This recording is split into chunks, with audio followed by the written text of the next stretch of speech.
Hey guys, so we had some new breaking news about the response to alleged killer Luigi Mangione's assassination of a healthcare CEO. And it seems here on Breaking Points, and for me personally, we can't get enough of Ken Cliftenstein because he has been doing some incredible reporting about these events and what has unfolded afterwards. Ken, great to see you again. Good to see you. So as we've watched, this murder happens, there's this massive public reaction. And then the question was sort of, okay, well, how is the system going to respond? How's the government going to respond? How are healthcare executives going to respond? How's the ruling class going to respond in general? And I think today we're starting to get a clearer picture of that. Early on, there were some interesting indications. For example, there was that immediate decision by one insurer to roll back a policy change they were getting ready to implement where they weren't going to cover all of your anesthesia if you were under the knife for too long. They said, never mind, we're not going to do that right now. We've seen a reaction in terms of healthcare executives and other CEOs seeking out more executive protection, so making sure that they have more security around them. We've seen corporations taking their their executive bios off the website. But now we've seen an even stronger response. I want to go ahead and share this because I think this is a very important development that I wanted to get your take on. So a Florida woman, a middle-aged mom, was on the phone with a health insurance company and apparently frustrated about something. We don't know what. And she made some comments that they considered to be so threatening that she has now been charged with making threats and her bail set at $100,000. So I'm just going to read this story so people have all of the information here about what this woman said and how this all went down. So it says a Florida woman's been arrested and charged after allegedly using the same language associated with the suspect in the murder of a top health insurance executive while on a phone call with her healthcare firm. Brianna Boston, 42 years old, had just had a medical claim denied and was talking on a phone call with a representative from Blue Cross Blue Shield. The Lakeland resident then allegedly said, "Delay, deny, depose. You people are next." The language is the same as that was found written on ammunition discovered at the scene of the killing of United Healthcare CEO, also closely associated with the title of a 2010 book about the tactics that health insurers use to deny claims. And according to the affidavit, when Lakeland police confronted her, she apologized and said she used those words because it's what in the news right now. She told police she did not own any guns and is not a threat, but she did say that healthcare companies, quote, deserve karma and were evil, according to the document reported by ABC. She's been charged with threats to conduct a mass shooting or act of terrorism for saying, delay, deny, depose, you people are next. Now, Ken, I am not a lawyer. However, I know a little bit about the relatively high standard that must be met for something to be considered a credible threat. It has to be specific, has to be actionable, and this in no way meets that relatively high bar. And not only that, they've set her bail at $100,000. I mean, the only way I can really interpret this is as an intentional shot across the bow from the ruling class, an attempt to chill the public after what they saw and the public reaction that unfolded after this killing. Yeah, I agree. And there's more context to this that's gotten basically no attention in any of the press, which is that there is a full court press going on in the news media and on the part of government to frame the killing of the former United Healthcare CEO as domestic terrorism. On Wednesday, the New York Police Department's head of intelligence, their deputy, I can't remember her name at the moment, she made a statement essentially saying as much. And shortly after that, there was a flurry of news articles in CNN, NBC, MSNBC. I also saw it in Newsmax, the conservative media, saying essentially the same thing, having former FBI officials, former counterterror officials who fought in the post 9/11 war on terror, saying, yes, this meets the criteria. Yes, we need to respond to this. And in one case, I think it was on CNN, a former counterterror official says, we need to change the laws and update them so that we can go after Americans because it's hard to charge with respect to the laws that we have on the books. They're designed for going after what are called foreign terrorist organizations. which under the State Department designation has to be a foreign entity. It can't be a domestic entity because of constitutional rights. It makes it very difficult. So he proposed actually changing laws to go after that. But it's not just media. It's not just the NYPD, state officials. In the case of Sebastian Gorka, who Trump recently tapped to head all of counterterrorism for the White House, he, in an interview on Newsmax recently, did the exact same thing and said, yes, this is terrorism. This needs to be treated as terrorism. Wow. So that's the line they're moving ahead with. And it's alarming because the national security state has a suite of tools, a whole apparatus to be able to drop the hammer on something when you're able to say that it's terrorism that they don't have if you're not able to designate something that. And you've been reporting this out, connecting the dots here. We can put your reporting up here on the screen from your Substack, which has truly become indispensable, and people need to make sure that they go and subscribe. So talk to us about why. What would be the motive for pushing such a high and sort of politically inflammatory charge with Luigi Mangione? Well, it's been well reported, and it came out just today that there was a sort of group therapy session of CEOs and the governor of New York, Kathy Hochul, talking about this, unprecedented and they believe systemic threat to CEOs. Even though, let's keep this all in perspective. Yes, there's angry posts. Maybe if you're not online all the time, you don't see that. I get angry posts all the time. There has been one attack. There's not been more than one attack. So let's try to keep that in mind. But they're just, it seems like it's sort of in hysteria mode now where they're all talking about, okay, there's going to be, a system of violence. And really the error they're committing here is not so much in saying that what the assassin allegedly did was a political act, which I actually think that there's a decent case, there's a way that you can argue that, but in saying that this represents some kind of systemic threat, which I don't think there's any evidence for. Yes, there's systemic frustration, there's systemic rage, there's systemic mean posts online, but to say that there's some kind of, to take it back to the post 9/11 thing, which our counterterror framework was supercharged to be able to deal with, to say that there's the equivalent of Al-Qaeda of anti-CEO sentiment, it's ridiculous, and there's no evidence for it, and it should be of concern to anybody who cares about civil liberties. So the national security bureaucracy, in preparation for January 6th, was kind of setting itself up to anticipate some kind of Trump-related unrest similar to what we saw in 2020. And now that he's won, and clearly you're not going to be mad about an election that you won, they're kind of sitting there saying, how do we remain relevant? And I've noticed in the public messaging, a lot of the talking about domestic extremism kind of fell off the map. And so I think they're in a situation where, sort of like the fall of the Berlin Wall, they're like, I'm not saying that this happens explicitly, like in a meeting or anything. But, right. There's going to be incentive to say, how do we keep getting these budgets? What's the next thing? Right. Yeah, what's the next thing that we're going to use to justify this massive expenditure of resources that the public, funds us with every year? Right. And, in reporting has made clear that they've been, the NYPD intelligence branch, which is very powerful and, has resources that no other state-level law enforcement agency has been blasting out to hundreds of, this was an NBC, hundreds of local law enforcement and other national security organizations, warnings about this systemic threat to corporate America, and they've cast it as anti-capitalist. I mean, this is all what they're saying publicly.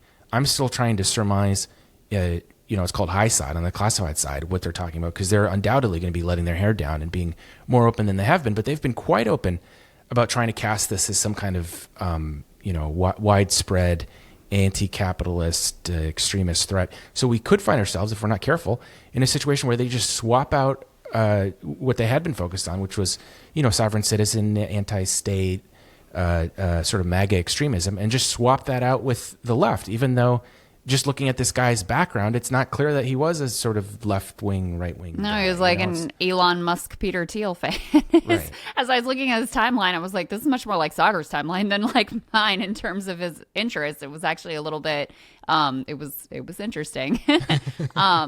I mean, I don't want to be too conspiratorial, Ken, but it also seems like this case against this woman, it helps to build a public perception of some sort of widespread, mass, anti-capitalist extremist threat that can also help too. I mean, let's be real too. These are a lot of people in these agencies who want to build their own careers. That's what we saw also a lot during the war on terror, where they effectively, fabricate some plot and then rush in like the good guys with the capes and to disrupt the plot that they themselves created. So, it seems like there's already attempt through the media and through some of these officials like Seb Gorka, who's going to be in a very powerful position to try to manufacture the appearance of some true mass widespread threat that then justifies all sorts of continued intrusions into, all of our lives and into activist groups, et cetera.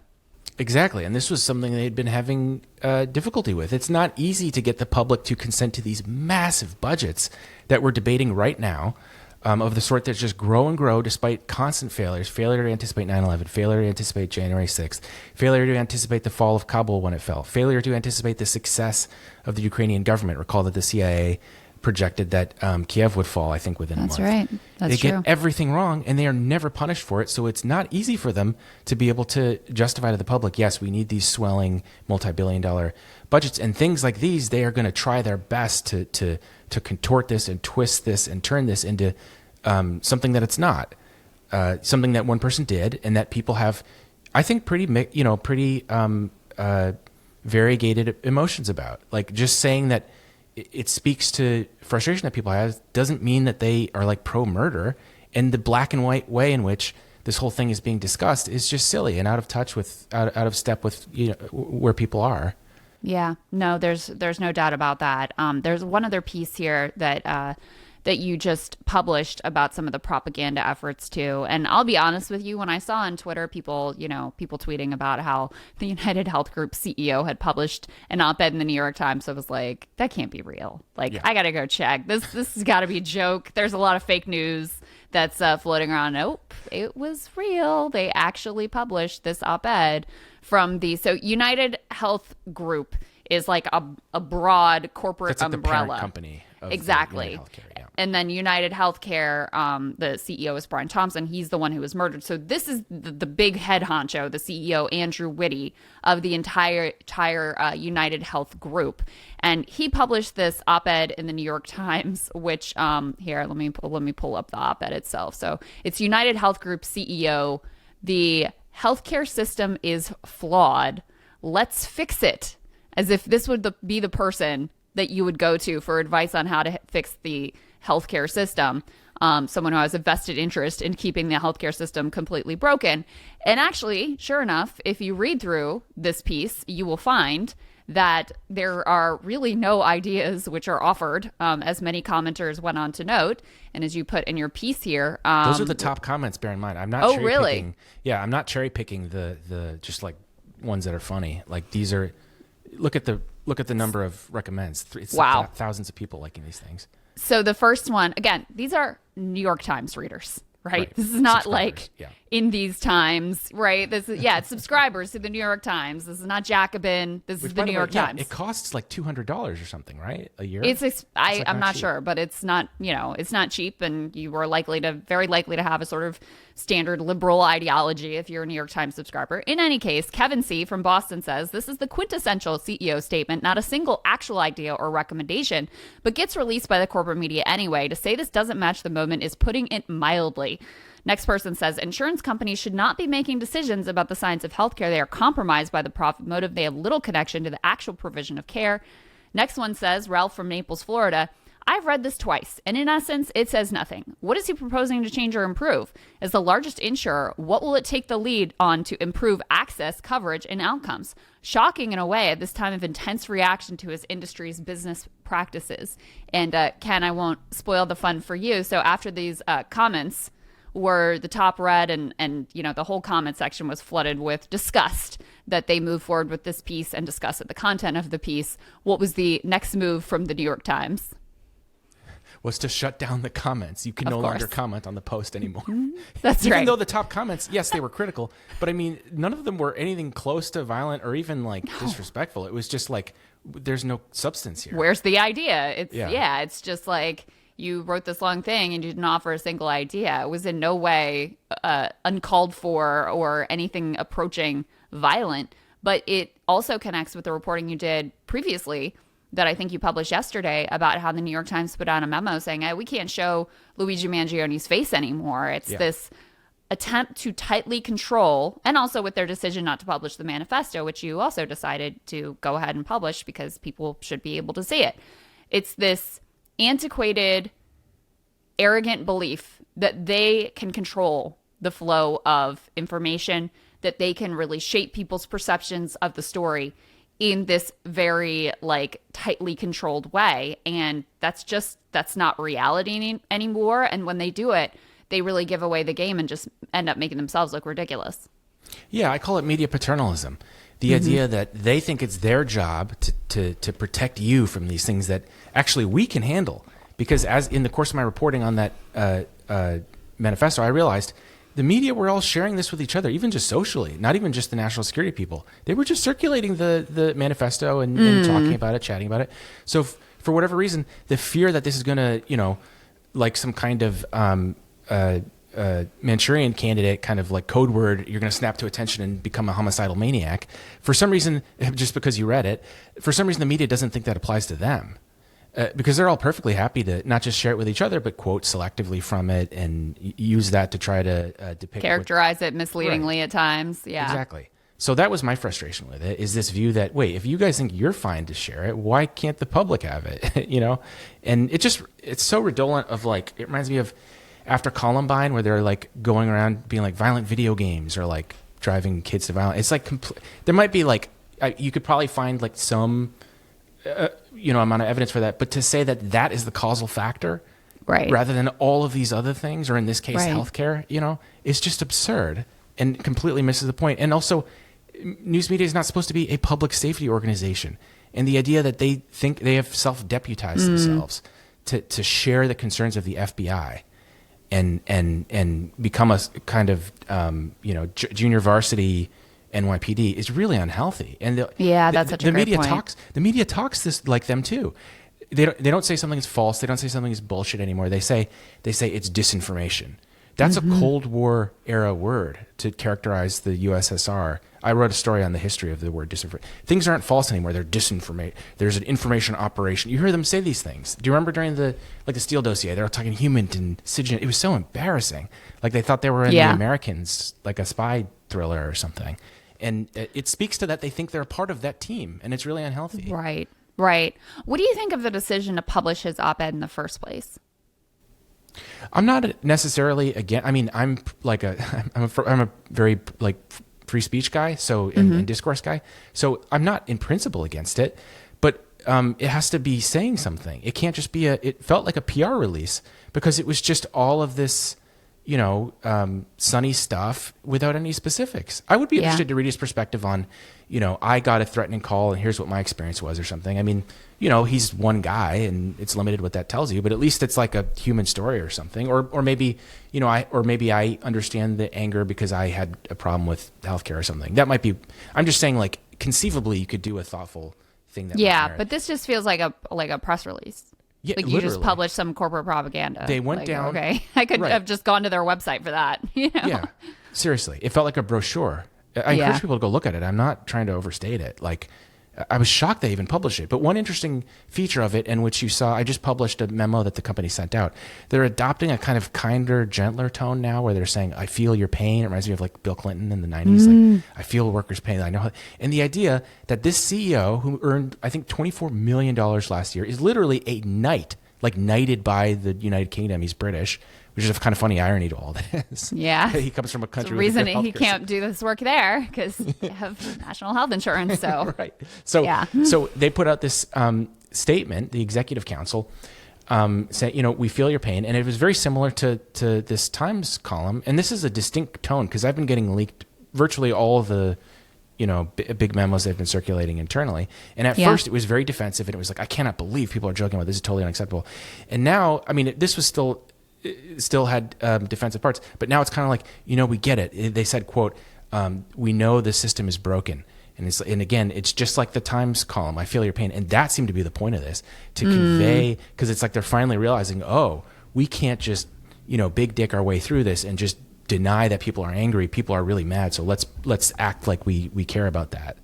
That I think would must be a signal. Not only are they seeing obviously the public response, but they must be seeing the same, hearing some of the same things internally from their own employees, which would not be a surprise based on the sources you have. I even had someone reach out to me from inside the company and say some very similar things. So I mean, look, these are human beings who are also dealing with the same pain and suffering and cruelty that this archaic, disgusting system causes. Not just from their care, but from the kind that they've tried to. I've talked to call center people who themselves have described hanging up and sobbing because they feel so awful about because they're just going off of a spreadsheet. They don't have the authority to override something. And I was just picturing, can you imagine the trauma of having that job day in, day out? Nobody wants to do it, but they can't find the theme I hear again and again, at least at like the kind of worker level, the worker bee level, is they wish they could find something different and they would like to. And, but this is the system that exists and it creates the jobs that exist. Because of the bureaucratic overhead and everything, and it was hard they feel bad about it. At least the ones I've talked to, they sound just like everyone else. I don't see any difference. It's like, well, I could go from working at this call center to working at one for Wells Fargo or Exactly. like Citi or wherever. So it's there are a lot of industries that are less than ideal in our society as currently constructed. Ken, just give people how to follow your Substack once more, and anything else you want to plug. I don't know if there's any other reporting that you're working on that you want to tease for us as well.